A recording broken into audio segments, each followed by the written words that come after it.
Andy, what was the difference today between the two teams, did you feel? I think it was the proverbial game of two halves, wasn't it?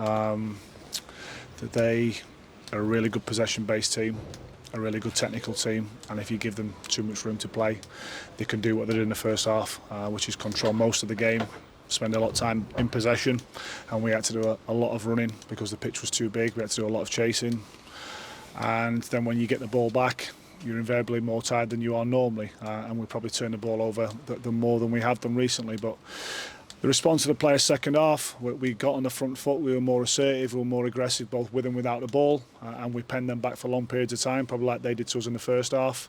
And we just couldn't create that clear-cut opportunity to get ourselves back in the game. But say contrasting emotions from a disappointing first 45 minutes for us, and when you play against a team of that quality, they invariably punish you. Unfortunately, there's a turnover, the possibility of a foul in the middle of the pitch, but they break, they counter.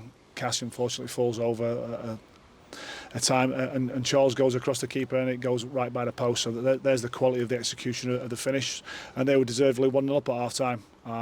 We had a really good chat at half time and spoke out one or two things, freshened one or two things up, and the response, as I say, was good second half, but we got ourselves a mountain to climb in the first half. It's all about those little fine margins, and I know you said you're still developing in a side, and Bolton maybe a bit further down that curve than you are. Was that what you felt the main difference was there?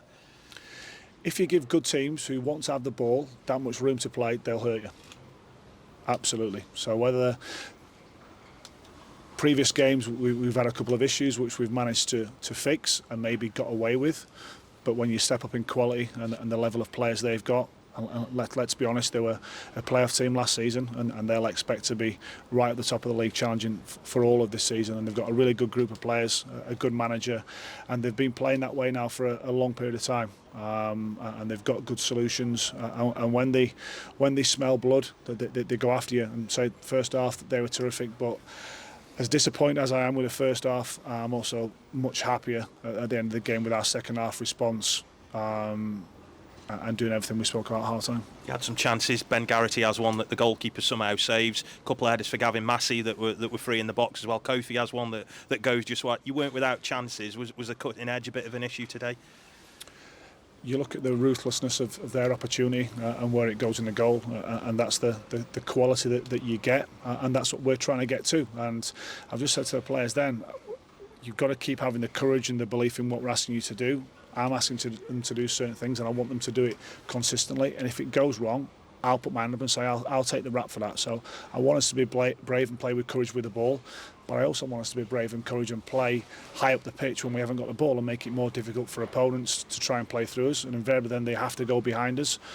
And I think we've got the solutions to that, but we have to keep preaching the message. We have to keep working away and trying to get better. A couple of mentions for James Plant, Ollie Arblaster, two young lads who weren't overawed, went in there and did their job very well, and James himself gets man of the match, which is testament to their performances. They did exactly what I thought they would do, whether we're playing against Bolton at home or someone else. Just looking at the half-time subs as well, you brought Josh on, you brought Gavin on to try and change things. What was the thinking behind that in trying to alter the way you were playing to try and get at them more? If we had continued to defend with as much depth, it would have made no difference whatsoever. But because we played 10 yards higher up the pitch, it allowed our strikers, our midfield players to get closer to their defenders and their midfield players, and we managed to turn the ball over. So we were much more aggressive, assertive in the second half, much more on the front foot, and we made more interceptions. And I think we dominated the game in the second half. We looked more like we have been in possession and without possession. But as I say, you give a team of that quality 45-minute start, and it's difficult to claw your way back in. But we went right to the end, so there's things to be pleased with. But there's also a lot of things that we need to get better at. A couple of names not involved today, Mitch Clark, Ethan Chislett, just bring us up to date with them if you can. Yeah, Mitch came in on Thursday morning with tonsillitis, throwing up, so he's been off since then.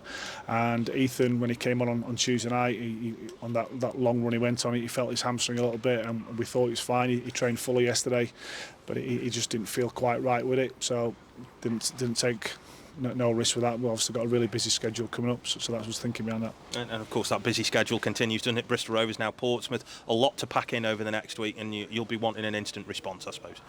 Yeah, we'll be prepared. We'll be ready to go, and win the game at Bristol Rovers. That's what we try to do in every single game. We want to be front foot, aggressive, hard-working team, and so we are right at the start, and we're going to have bumps in the road. We're going to have disappointing results when things don't go quite as we want them to. But then it's about the response, and this group has shown already that when we get a disappointing result, that invariably they show the response in the second game. Cheers, Andy. Thank you. Excuse me. I just want to say one thing as well. I think it's a credit to everyone who was at the game today, Bolton fans included, for the minutes applause for the game. I think it was a massive amount of respect for Harry Poole and his family, and it shows the united front of football fans when they're respectful. And I think it was a really great tribute to him.